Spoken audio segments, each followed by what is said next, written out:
Hello guys, welcome back to my channel. Let's cook this fried rice the authentic way with zero coloring. Using the oil I use in frying my turkey, I'm going to pour in my onions and allow to saute. Next, we'll go in with our liver and fry. Fry to desired texture. Next, go in with your diced carrot and fry.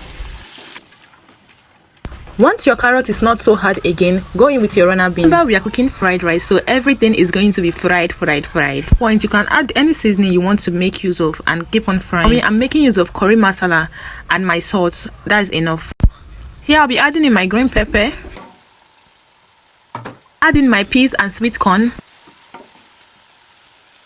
Next is my spring onions. Normally I do add my spring onion to my rice while boiling, but this time around I decided to fry it. So I'm done with frying all my vegetables, and now it's time to go in with my rice. After pouring in your rice, mix your rice and your fried vegetables properly. After mixing, allow to cook for few seconds on a very low heat. Please note, because I'm not using basmati rice, I had to parboil my rice off camera. After parboiling my rice off camera, I cooked it in my turkey stock, and your authentic fried rice is ready. Thank you for watching. Please don't forget to subscribe and like.